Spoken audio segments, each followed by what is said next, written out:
സദൃശവാക്യങ്ങൾ അധ്യായം 11. കള്ളത്തുലാസ് യഹോവയ്ക്ക് വെറുപ്പ്, ഒത്ത പടിയോ അവന് പ്രസാദം.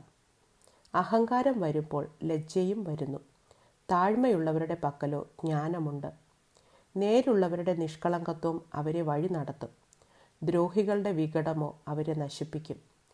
ക്രോധ ദിവസത്തിൽ സമ്പത്ത് ഉപകരിക്കുന്നില്ല, നീതിയോ മരണത്തിൽ നിന്ന് വിടുവിക്കുന്നു. നിഷ്കളങ്കൻ്റെ നീതി അവൻ്റെ വഴിയെ ചൊവ്വാക്കും. ദുഷ്ടനോ തൻ്റെ ദുഷ്ടത കൊണ്ട് വീണുപോകും. നേരുള്ളവരുടെ നീതി അവരെ വിടുവിക്കും. ദ്രോഹികളോ തങ്ങളുടെ ദ്രോഹത്താൽ പിടിപ്പെടും. ദുഷ്ടൻ മരിക്കുമ്പോൾ അവൻ്റെ പ്രതീക്ഷ നശിക്കുന്നു. നീതികെട്ടവരുടെ ആശയ്ക്ക് ഭംഗം വരുന്നു. നീതിമാൻ കഷ്ടത്തിൽ നിന്ന് രക്ഷപ്പെടുന്നു. ദുഷ്ടൻ അവന് പകരം അകപ്പെടുന്നു. വഷളൻ വായ് കൊണ്ട് കൂട്ടുകാരനെ നശിപ്പിക്കുന്നു. നീതിമാന്മാരോ പരിജ്ഞാനത്താൽ വിടുവിക്കപ്പെടുന്നു. നീതിമാന്മാർ ശുഭമായിരിക്കുമ്പോൾ പട്ടണം സന്തോഷിക്കുന്നു. ദുഷ്ടന്മാർ നശിക്കുമ്പോൾ ആർപ്പുവിളി ഉണ്ടാകുന്നു. നേരുള്ളവരുടെ അനുഗ്രഹം കൊണ്ട് പട്ടണം അഭ്യുദയം പ്രാപിക്കുന്നു. ദുഷ്ടന്മാരുടെ വായ് കൊണ്ടോ അത് ഇടിഞ്ഞു പോകുന്നു. കൂട്ടുകാരനെ നിന്ദിക്കുന്നവൻ ബുദ്ധിഹീനൻ, വിവേകമുള്ളവനോ മിണ്ടാതിരിക്കുന്നു. ഏഷണിക്കാരനായി നടക്കുന്നവൻ രഹസ്യം വെളിപ്പെടുത്തുന്നു. വിശ്വസ്ത മാനസനോ കാര്യം മറച്ചുവയ്ക്കുന്നു. പരിപാലനം ഇല്ലാത്തയിടത്ത് ജനം അധോഗതി പ്രാപിക്കുന്നു. മന്ത്രിമാരുടെ ബഹുത്വത്തിലോ രക്ഷയുണ്ട്. അന്യനു വേണ്ടി ജാമ്യം നിൽക്കുന്നവൻ അത്യന്തം വ്യസനിക്കും. ജാമ്യം നിൽപ്പാൻ പോകാത്തവനോ നിർഭയനായിരിക്കും. ലാവണ്യമുള്ള സ്ത്രീ മാനം രക്ഷിക്കുന്നു. വിക്രമന്മാർ സമ്പത്ത് സൂക്ഷിക്കുന്നു.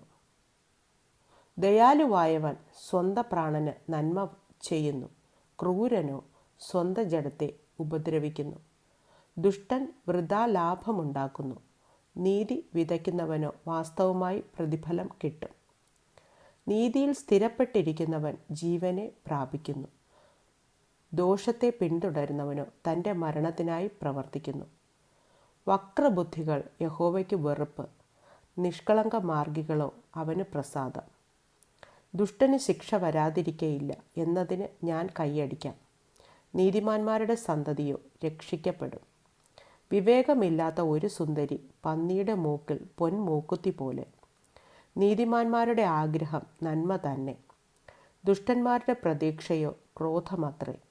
ഒരുത്തൻ വാരി വിതറിയിട്ടും വർദ്ധിച്ചു വരുന്നു. മറ്റൊരുത്തൻ ന്യായവിരുദ്ധമായി ലോഭിച്ചിട്ടും ഞെരുക്കമേയുള്ളൂ. ഔദാര്യമാനസൻ പുഷ്ടി പ്രാപിക്കും. തണുപ്പിക്കുന്നവന് തണുപ്പ് കിട്ടും. ധാന്യം പൂട്ടിയിട്ട് കൊണ്ടിരിക്കുന്നവനെ ജനങ്ങൾ ശപിക്കും. അത് വിൽക്കുന്നവൻ്റെ തലമേലോ അനുഗ്രഹം വരും. നന്മയ്ക്കായി ഉത്സാഹിക്കുന്നവൻ രഞ്ജന സമ്പാദിക്കുന്നു. തിന്മയെ തിരയുന്നവനോ അതുതന്നെ കിട്ടും. തൻ്റെ സമ്പത്തിൽ ആശ്രയിക്കുന്നവൻ വീഴും. നീതിമാന്മാരോ പച്ചയില പോലെ തഴയ്ക്കും. സ്വഭവനത്തെ വലയ്ക്കുന്നവൻ്റെ അനുഭവം വായുവത്രേ. ഭോഷൻ ജ്ഞാനഹൃദയന് ദാസനായി തീരും. നീതിമാന് ജീവവൃക്ഷം പ്രതിഫലം. ജ്ഞാനിയായവൻ ഹൃദയങ്ങളെ നേടുന്നു.